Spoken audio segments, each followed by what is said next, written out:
Olá, é com muita alegria que eu recebo você aqui no meu espaço, então seja muito bem-vindo, seja muito bem-vinda.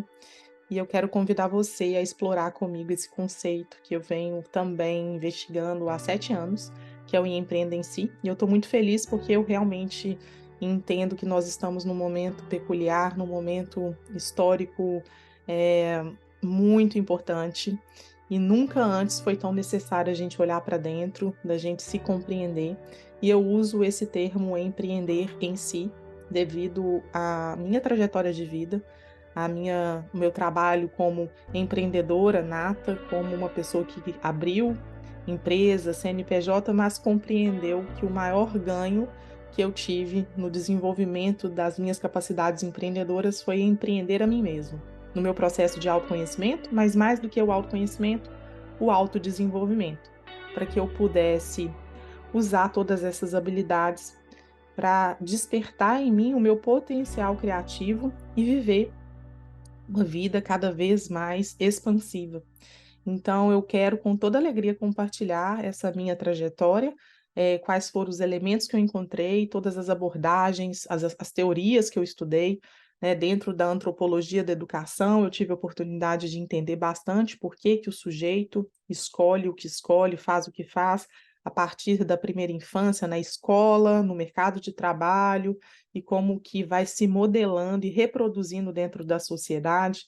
Dentro da filosofia, eu tive a oportunidade também de trazer todas essas perguntas reflexivas, né, da construção do sujeito, construção do ser humano, dentro dos meus estudos, da minha autoinvestigação, dentro do laboratório de mim mesma, nos meus processos, né, de encontrar resposta para as angústias, para os processos, e encontrando alegria também nesse caminho de dizer para vocês que esse caminho que eu tanto buscava, eu fui descobrindo que não existe, que o caminho a gente vai fazendo, a gente vai criando, a gente vai co-construindo esse caminho com responsabilidade.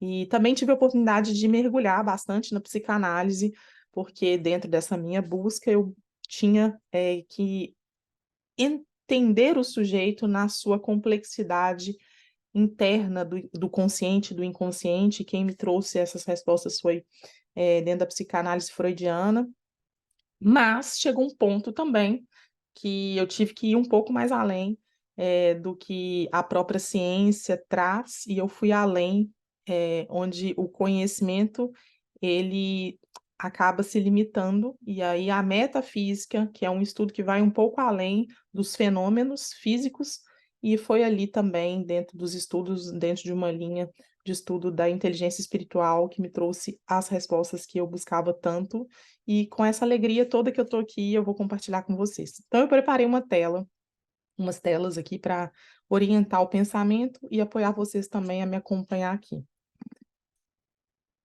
Então, empreenda em si, essa abordagem eu já uso há bastante tempo dentro das minhas mentorias. Eu fui modelando essa mentoria e hoje eu tenho um método, um mecanismo, onde eu apoio pessoas a empreenderem em si mesmo, desbloquear seu potencial criativo e também desenvolver negócios mais autênticos, porque eu acredito que o negócio é a extensão da gente. Mas empreender em nós mesmos independe de ter ou não ter um negócio. É um trabalho da vida, é um trabalho onde a gente faz e o nosso principal objeto de pesquisa somos nós. Então, nós somos o nosso próprio laboratório. É muito importante, eu trago essa frase aqui de início para dizer para vocês que não adianta nada, não podemos empurrar ninguém escada acima se a pessoa não estiver disposta a subir.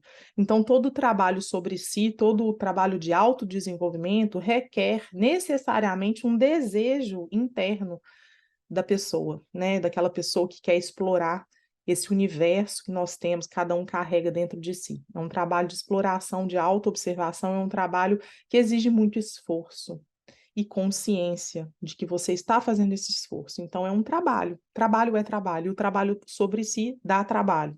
Então não é nada que a gente possa romantizar. E uma coisa muito importante, principalmente nesse momento que nós estamos atravessando, é que todo sujeito precisará dar uma resposta ao furo que o funda. Quão profundo é essa frase? Uma frase psicanalítica. Todo sujeito precisará dar uma resposta ao furo que o funda. O que seria esse furo que o funda? Todos nós somos seres faltantes por natureza. A gente sente falta de algo que a gente não consegue dar nome. E eu já busquei encontrar essa resposta em vários ambientes dentro da racionalidade, e eu só consegui encontrar quando abri espaço para esse coeficiente espiritual. A inteligência espiritual, ela me trouxe a resposta. E nós somos seres faltantes porque a gente só sente falta daquilo que um dia a gente experimentou. Então a gente, por exemplo, sente falta e desejo de comer um bolo de chocolate, porque um dia eu comi um bolo de chocolate. A gente sente falta e desejo de encontrar algo que a gente não consegue dar nome, porque está além da nossa capacidade humana de compreender o que é essa falta. Então a gente tem sempre está buscando fora, mas essa busca ela nunca vai conseguir ser suprida fora. Essa busca verdadeira, ela está dentro de nós, porque é um componente muito ainda ocultado na nossa capacidade intelectual de compreender. Então vem, e eu vou trazer para vocês aqui uma proposta de compreensão dentro do que a ciência, de uma forma bem comungada com todas em todo mundo, é a ciência da psicanálise freudiana, né? Todo estudo, todo arcabouço que Freud estudou foi para compreender o inconsciente. Então, ele conseguiu trazer resposta aos pensamentos, aos desejos, às memórias reprimidas, que fazem parte desse componente todo que é o inconsciente, que influencia as ações do ser humano, né? E do Freud, até o século XXI, que é onde a gente está, nós tivemos várias contribuições, e o Lacan, sendo esse grande psicanalista que trouxe todo esse desdobramento do próprio inconsciente, ele colocou o futuro na psicanálise. Então, se a gente consegue estudar que Freud traz todo esse estudo do inconsciente, todo o estudo das razões que levam o sujeito a viver a forma que vive, com as suas questões emocionais, as suas questões psíquicas, né, quer seja pelas suas neuroses, pelas suas histerias, tudo que leva o sujeito a fazer o que faz, chega Lacan e começa a desenvolver uma nova linha de raciocínio, que é além do que a palavra é capaz de dizer. Então, enquanto Freud diz que a gente é curado pela palavra, chega Lacan e traz que há algo que é indizível, que há um sintoma que a gente não consegue traduzir qual que é esse sintoma. Então, Freud traz toda essa abordagem, né, dos sintomas, analisar os sintomas das nossas pulsões, do complexo de Édipo, de como se desdobra, porém, isso dentro de um tempo e espaço social, cultural e econômico e etc., muito bem delimitado e demarcado. Quando Lacan começa a trazer a psicanálise para uma nova perspectiva, começa a dizer que o sujeito ele é capaz de acessar conteúdos internos que são indizíveis, que a palavra não consegue nem traduzir. E aí ele já traz luz ao que a gente está vivendo hoje, nesse momento onde vem a globalização, com todas essas consequências que a gente está passando, a globalização com toda a teoria das redes, se a gente for analisar, né, o que a pandemia trouxe para a gente, a compreensão que estamos todos interconectados, esse momento de transição histórica, esse complexo de Édipo freudiano que traduz a relação da hierarquia, né, a relação do pai e o filho. E essa relação do pai e do filho é uma relação paternalista que traz muito a forma que a gente foi modelado no sistema, que é que vem dentro de uma verticalização relacional, né? A gente passa hoje dentro das estruturas que são extremamente hierárquicas, desde de uma estrutura familiar, estrutura escolar, na estrutura do mercado de trabalho e por aí vai dentro da sociedade. E agora, dentro da sociedade líquida, a gente começa a ver os efeitos dessa transição. O que é a sociedade líquida que o grande professor Bauman, é, um grande filósofo, ele traz que as nossas relações na pós-contemporaneidade, que é esse período que a gente está vivendo, ela passa a se liquefazer. Mais do que isso, passa a ser volátil. Hoje eu tenho um relacionamento e amanhã esse relacionamento se dissolve de uma forma muito simples e assim a gente vai se relacionando, principalmente com as redes hiperconectadas na tecnologia, as redes digitais, enfim. Contudo, se a gente for olhar os efeitos da transição, né, de onde nós estávamos para onde a gente perdeu muita orientação, né? A gente está passando das relações que são verticais, com todo esse conceito do complexo de Édipo freudiano, para relações mais horizontais.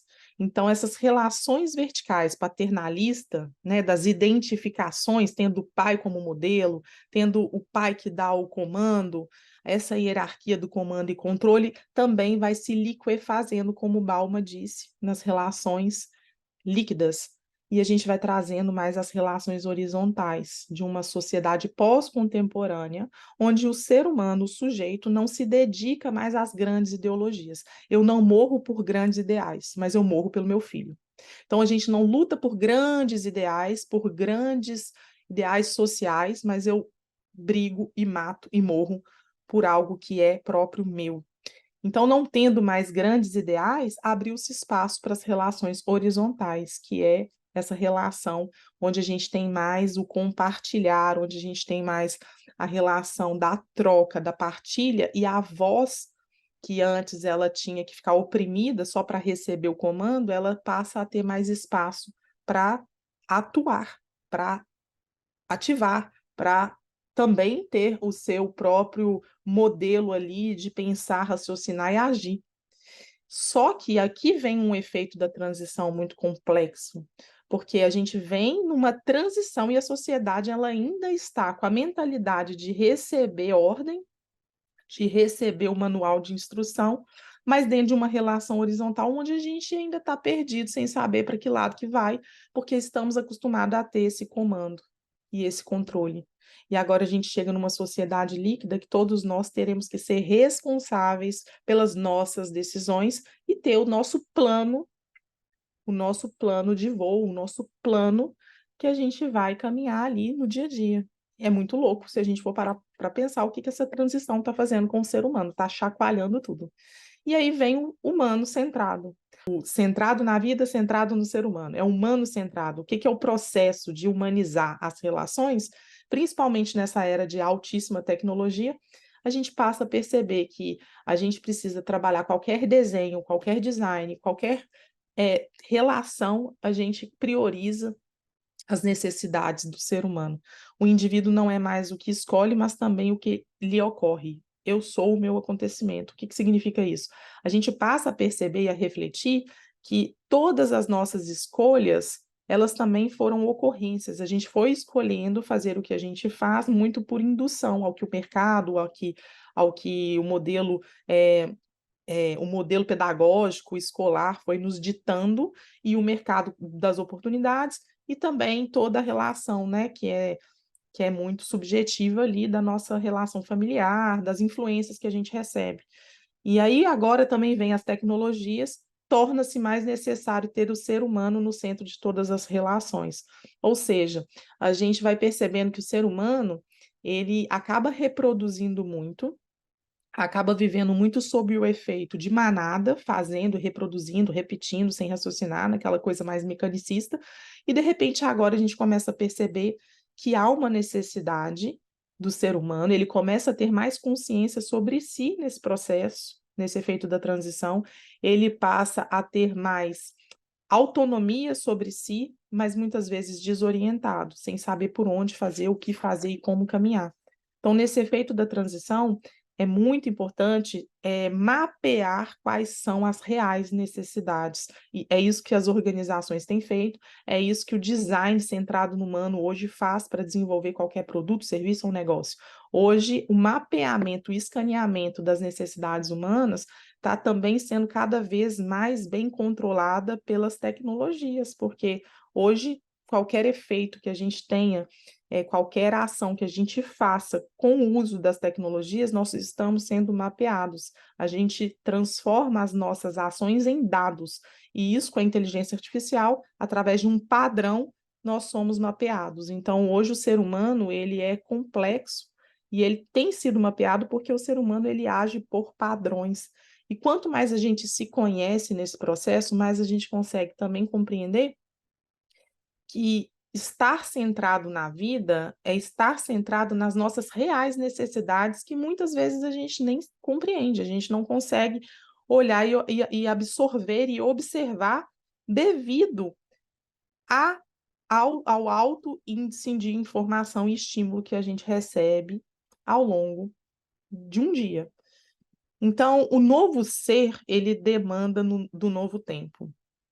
E tudo isso é muito interessante, porque a gente vem desse sistema que é extremamente muitas pessoas usam o termo patriarcais, esse sistema orientado pai do complexo de Édipo. O pai é uma figura que a gente usa para fazer uma abordagem muito maior e mais ampla dentro do sentido do paternalismo, do efeito hierárquico.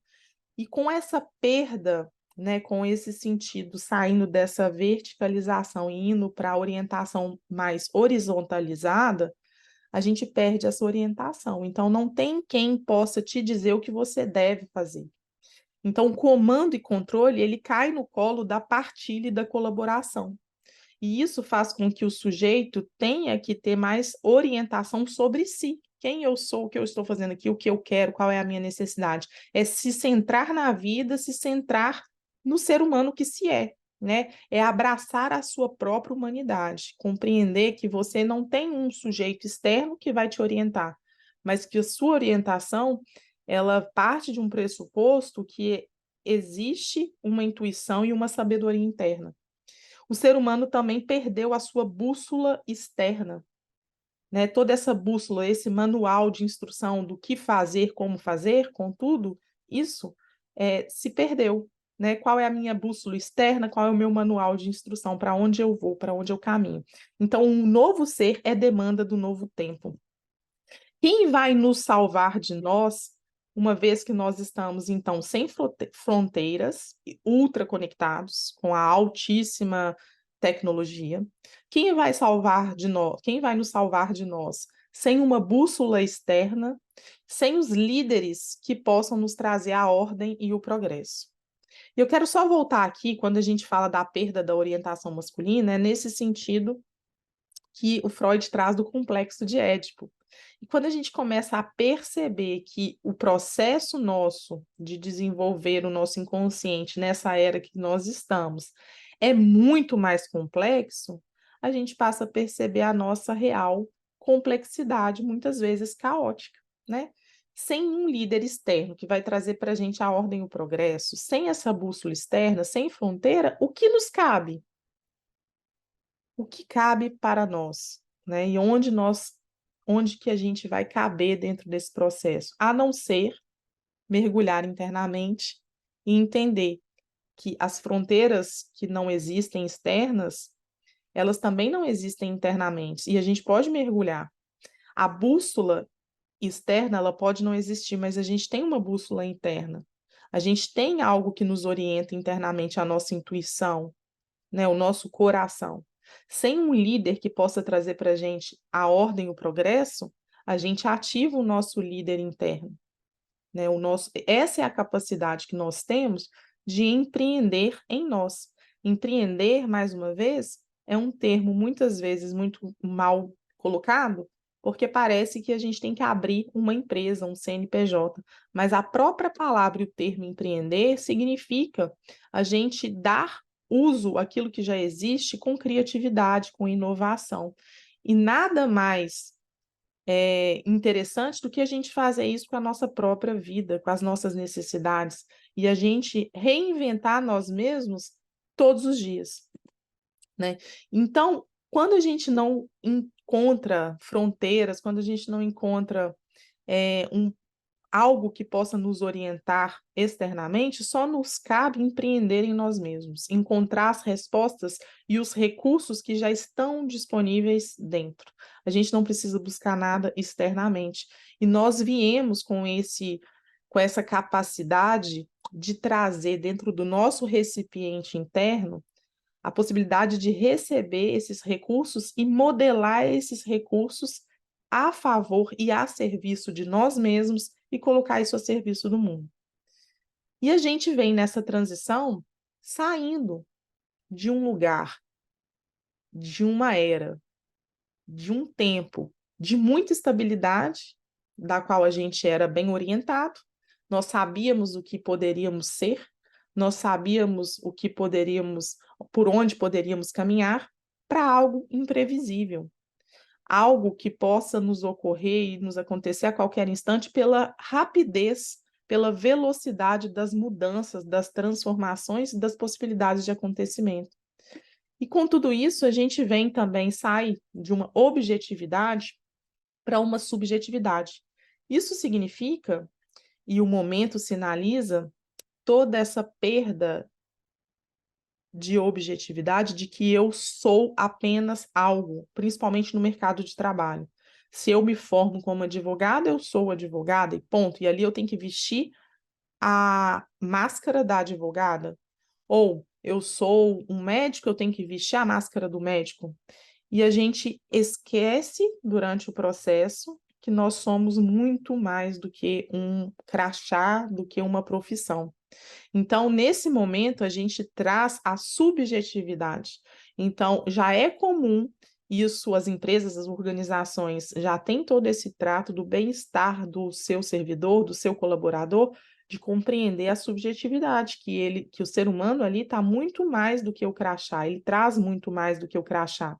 Ele traz o filho, a esposa, a família, ele traz as suas questões, as suas complexidades.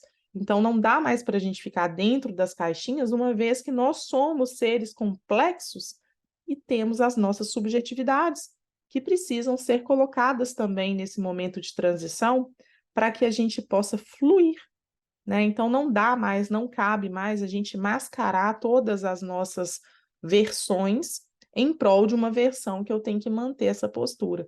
Então, aqui vem o poder da vulnerabilidade.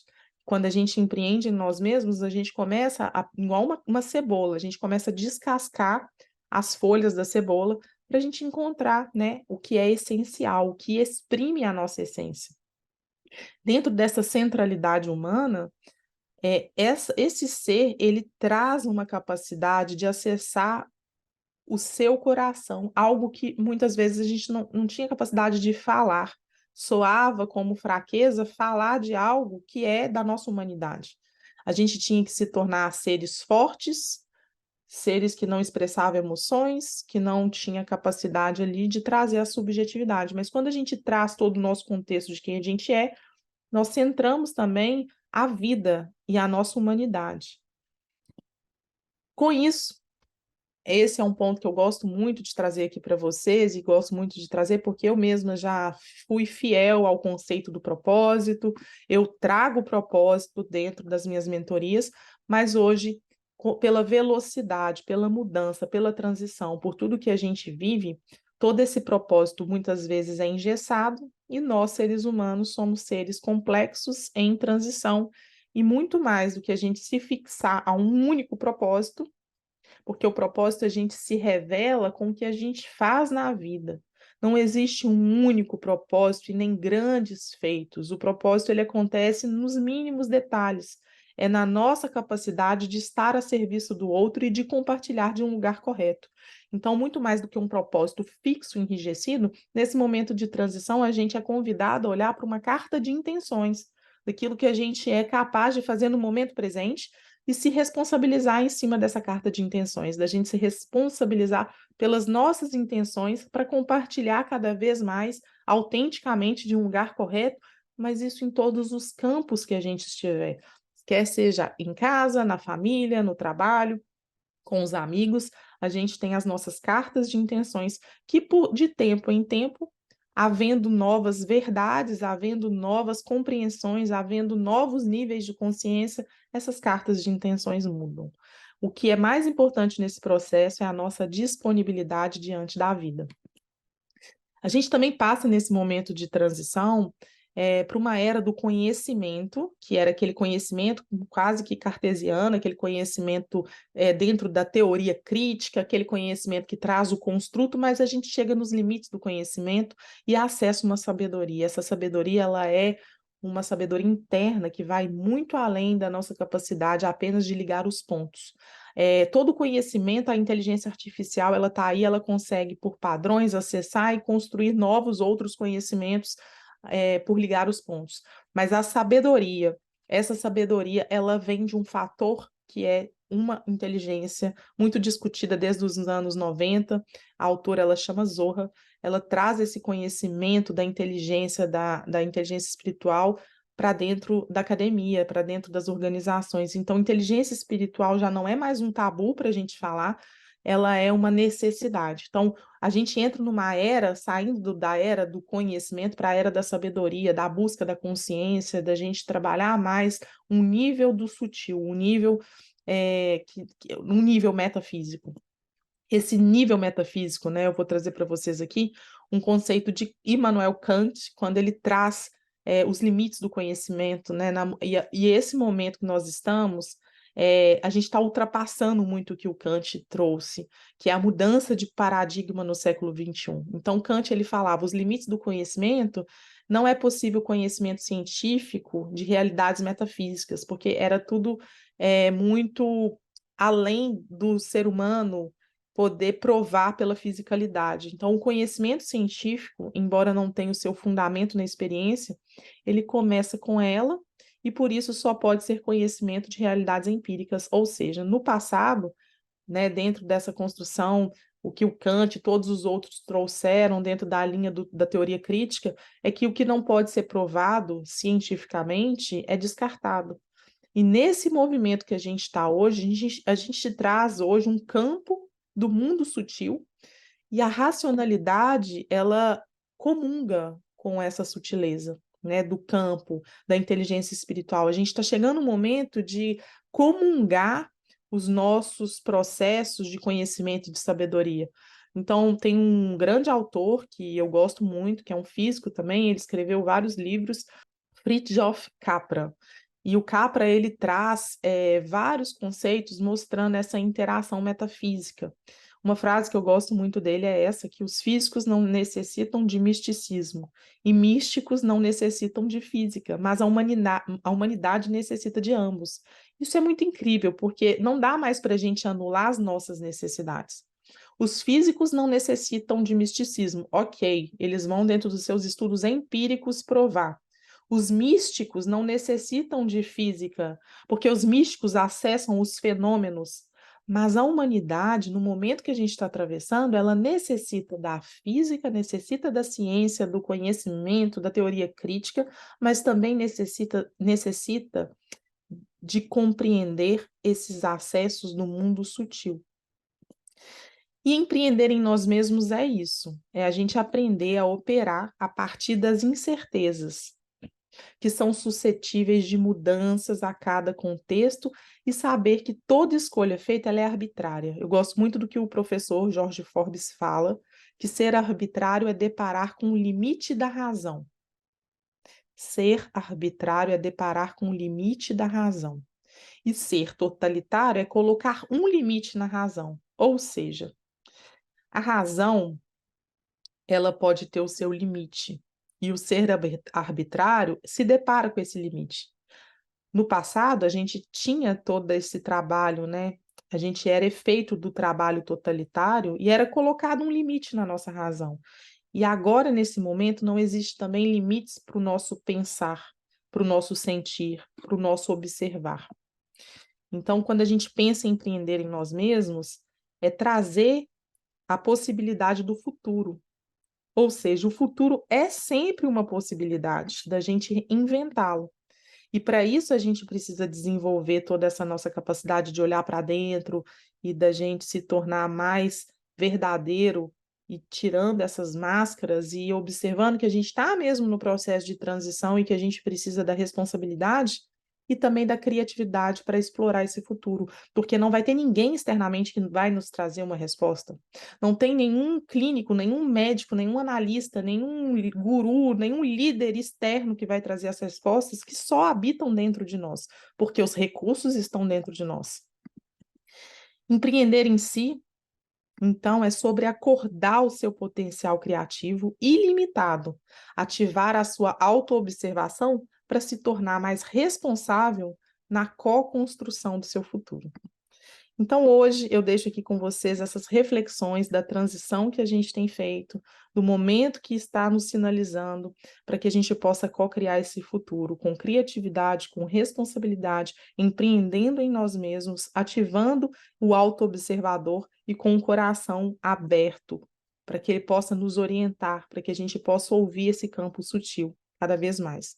Então, aos poucos, eu vou trazendo um pouco mais, além dos conceitos, exercícios práticos para a gente poder realmente ativar esses recursos tão incríveis que nós temos internamente.